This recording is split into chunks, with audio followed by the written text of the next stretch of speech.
Time speed ഡിസ്റ്റൻസിൽ ഒരു question ആണ് നമ്മൾ ഇന്ന് ഡിസ്കസ് ചെയ്യാൻ പോകുന്നത്. അപ്പോൾ നമുക്കിന്ന് ക്വസ്റ്റ്യൻ വായിക്കാം. ക്വസ്റ്റൻ എന്താണ്? A motor has to cover a distance of 200 kilometre to reach city B from A. After traveling a certain distance, his motorcycle develops a problem and travel at 3/4 of its original speed. As a result, he reaches his destination B 1 hour late. Had the problem developed 30 kilometers earlier, he would have reached B 1 hour 12 minutes late. എത്രയാണ്? 1 hour 12 minutes late. Question എന്താണ്? Find the initial speed. അപ്പോൾ ഇതെങ്ങനെയാണെന്ന് നമുക്ക് നോക്കാം. Total distance 200 kilometre. അപ്പോൾ ഇവിടെ പറഞ്ഞിരിക്കുന്നതെന്ന് പറഞ്ഞാൽ ഒരു certain distance original സ്പീഡിൽ പോയതിന് ശേഷം ഒരു ബ്രേക്ക് ഡൗൺ ഉണ്ടാവുക, അല്ലെങ്കിൽ എന്തെങ്കിലും ഒരു കംപ്ലയിൻറ്റ് ഉണ്ടാവുക. അതിനുശേഷം ബാക്കിയുള്ള ഡിസ്റ്റൻസ് അവർ കവർ ചെയ്യുന്ന ഒറിജിനൽ സ്പീഡിൻ്റെ 3/4 സ്പീഡിലായിരിക്കും. അപ്പോൾ അത് നമുക്ക് എങ്ങനെ എഴുതാം? ഇപ്പോൾ സ്പീഡിൻ്റെ റേഷ്യോ എടുക്കുന്ന പോലെ എഴുതി കഴിഞ്ഞാൽ ഒറിജിനൽ സ്പീഡ് എക്സ് ആണെന്ന് വിചാരിക്കാം. അപ്പോൾ കംപ്ലയിൻറ്റ് ഉണ്ടായതിനു ശേഷം അവർ പോകുന്ന സ്പീഡ് എത്രയാണ്? 3x/4 ആണ്. ഇത് നമ്മൾ ഇക്വേറ്റ് ചെയ്യുമ്പോൾ 4x ഈസ് ടു 3x എന്ന രീതിയിൽ നമുക്ക് കിട്ടും. ഇതിനർത്ഥം എന്താ? അവർ ഫസ്റ്റ് സെക്ഷനിൽ 4x സ്പീഡിലാണ് പോയിരുന്നെങ്കിൽ കംപ്ലയിൻറ്റിന് ശേഷം അവർ പിന്നെ 3x സ്പീഡിലായിരിക്കും പോകുന്നത്. ഓക്കെ, ഇനി ബാക്കി നോക്കുമ്പോൾ എന്താ? അപ്പോൾ നമ്മൾ പിന്നെയും ക്വസ്റ്റ്യനിലേക്ക് വരാം. ഈ ആദ്യത്തെ സെക്ഷൻ 4x സ്പീഡിൽ പോയിട്ട് പിന്നെ ബാക്കിയുള്ള പോർഷൻ 3x സ്പീഡിൽ പോയി കഴിഞ്ഞാൽ അവർ 1 hour ലേറ്റ് ആയിട്ടായിരിക്കും ബിയിലെത്തുന്നത്.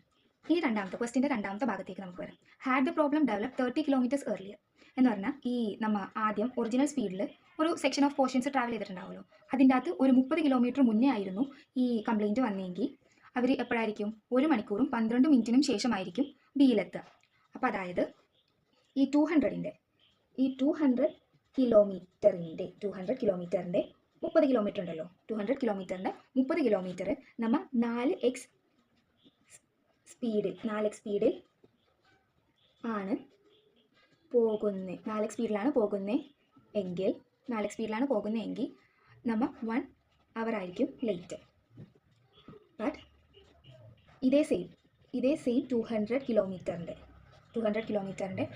30 കിലോമീറ്റർ ഇവിടെ നിന്ന് പറഞ്ഞിട്ടുള്ള 30 കിലോമീറ്റർ 3x സ്പീഡിലാണ്. അതായത് ആ സെക്ഷൻ ഈ 3x സ്പീഡിലാണ്, ബ്രേക്ക് ഡൗൺ ആയിട്ടുള്ള സ്പീഡിലാണ് പോകുന്നതെങ്കിൽ 3x സ്പീഡിൽ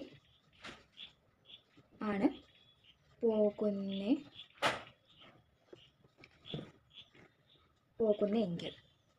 1 hour 12 minutes ലേറ്റ് ആയാവും എത്തുക. ഓക്കെ, അതായത് നേരത്തെ പറഞ്ഞ പോലെ ഈ 200ൻ്റെ 30 കിലോമീറ്റർ 4xൽ പോവുകയാണെങ്കിൽ 1 hour ലേറ്റ് ആയിട്ടും 200 കിലോമീറ്ററിൻ്റെ 30 കിലോമീറ്റർ 3xൽ പോവുകയാണെങ്കിൽ 1 hour 12 മിനിറ്റ്സും ലേറ്റ് ആയിട്ടായിരിക്കും എത്തുക. അങ്ങനെയാണെങ്കിൽ ഈ 30 കിലോമീറ്റർ 3xൽ പോകുന്നതേ മൈനസ് 30 കിലോമീറ്റർ 4xൽ പോകുന്നത് ചെയ്ത് കഴിഞ്ഞാൽ നമുക്ക് ഈ 12 മിനിറ്റ്സ് ആയിരിക്കും കിട്ടുക. അപ്പോൾ അത് വെച്ചാണ് നമ്മൾ പ്രോബ്ലം ചെയ്യാൻ പോകുന്നത്. എന്ന് പറഞ്ഞാൽ 30 മൈനസ് 3x നമ്മുടെ സ്പീഡ്, ബ്രേക്ക് ഡൗണിന് ശേഷമുള്ള സ്പീഡ്, മൈനസ് 30/4x ബ്രേക്ക് ഡൗണിന് മുന്നുള്ള സ്പീഡ്. അതിൻ്റെ ഡിഫറൻസ് എന്തായിരിക്കും? 12 മിനിറ്റ്സ് ആയിരിക്കും. അപ്പോൾ 12 മിനിറ്റ്സ് നമുക്ക് എങ്ങനെ എഴുതാം? അപ്പോൾ 30 minus 3x minus 30/4x equal to 12/60. ഇതപ്പോൾ നമ്മൾ സോൾവ് ചെയ്യുമ്പോൾ എങ്ങനെയാണ് വരിക?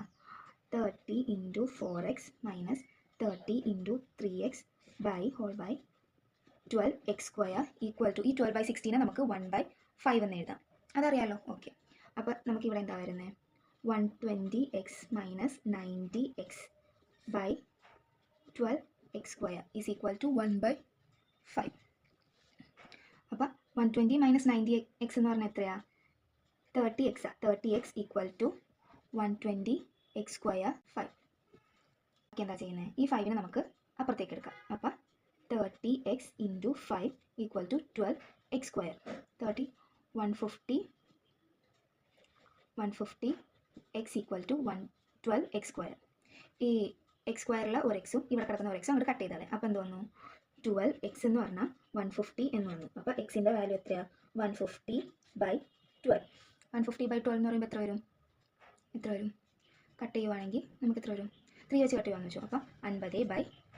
50/4 എന്ന് പറഞ്ഞാൽ എത്രയാണ്? 12.5. ഇതായിരിക്കും എക്സിൻ്റെ വാല്യൂ. അപ്പോൾ നമ്മളോട് ചോദ്യത്തിൽ ചോദിച്ചേക്കുന്ന എത്രയാണ്? ഇനീഷ്യൽ സ്പീഡാണ്. അപ്പോൾ നമ്മൾ നേരത്തെ ഇവിടെ കണ്ടുവച്ചിട്ടുണ്ട് 4x ആണ് ഇനീഷ്യൽ സ്പീഡ് എന്ന്. അപ്പോൾ ഇനീഷ്യൽ സ്പീഡിൻ്റെ വാല്യൂ എന്തായിരിക്കും? Initial speed equal to 4x, അതായത് 4 × 12.5, that is equal to 50 km/h. Okay, മനസ്സിലായെന്ന് വിശ്വസിക്കുന്നു. Thank U.